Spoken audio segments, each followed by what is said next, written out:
दो बैलों की कथा चैप्टर का पहला प्रश्न है, कांजी हाउस में कैद पशुओं की हाजिरी क्यों ली जाती होगी? इसका आंसर है, कांजी हाउस एक प्रकार से पशुओं की जेल थी। उसमें ऐसे आवारा पशु कैद होते थे जो दूसरों के खेतों में घुसकर फसलें नष्ट करते थे। अतः कांजी हाउस के मालिक का ये दायित्व होता था कि वह उन्हें जेल में सुरक्षित रखे तथा भागने न दे। इस कारण हर रोज उनकी हाजिरी लेनी पड़ती होगी। दूसरा प्रश्न है, छोटी बच्ची को बैलों के प्रति प्रेम क्यों उमड़ आया?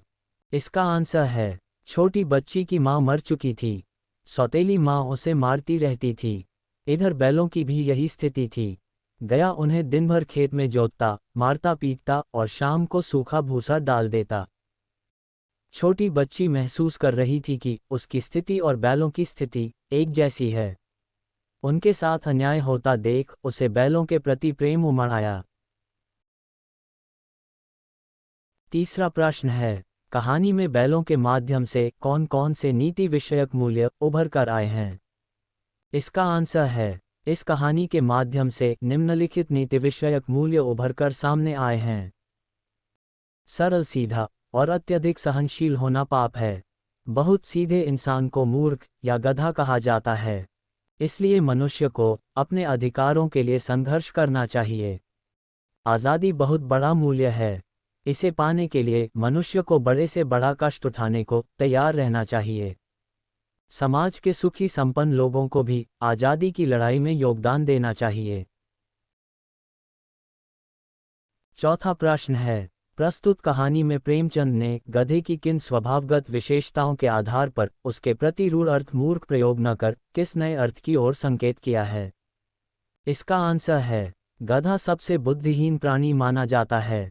यदि किसी को मूर्ख कहना चाहते हैं तो हम उसे गधा कह देते हैं।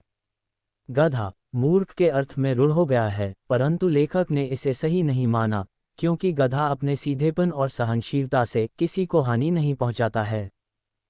गाय, कुत्ता और बैल जैसे जानवर कभी कभी क्रोध कर देते हैं, पर गधा ऐसा नहीं करता है। गुणों के विषय में वह ऋषियों मुनियों से कम नहीं है। पांचवां प्रश्न है, किन घटनाओं से पता चलता है कि हीरा और मोती में गहरी दोस्ती थी?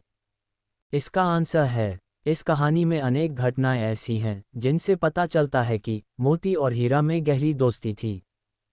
पहली घटना, दोनों एक साथ गाड़ी में जोते जाते तो यह कोशिश करते थे कि गाड़ी का अधिक भार दूसरे साथी के कंधे पर न आकर उसके अपने कंधे पर आए। दूसरी घटना, गया ने हीरा के नाक पर डंडा मारा तो मोती से सहा न गया। वह हल, रस्सी, जुआ, जोत सब लेकर भाग पड़ा। उससे हीरा का कष्ट देखा न गया। तीसरी घटना, जब मटर के खेत में मटर खाकर दोनों मस्त हो रहे तो वे सींग मिलाकर एक दूसरे को ठेलने लगे। अचानक मोती को लगा कि हीरा क्रोध में आ गया है तो वह पीछे हट गया।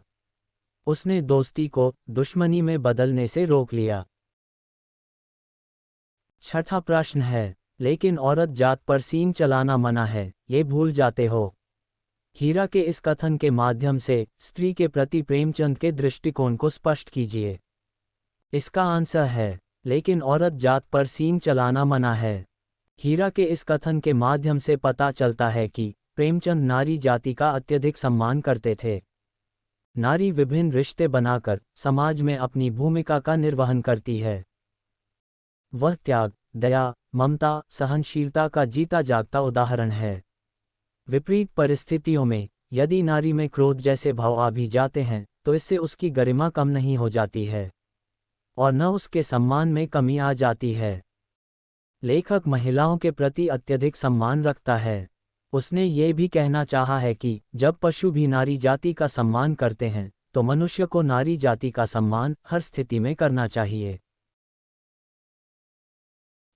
दोस्तों, ये लास्ट क्वेश्चन आप सबके लिए।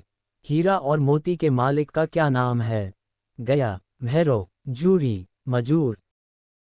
दोस्तों, जिसको इसका सही जवाब आता हो वो कमेंट बॉक्स में ज़रूर बताना। साथ ही वीडियो को लाइक कर देना और चैनल को सब्सक्राइब जरूर कर देना।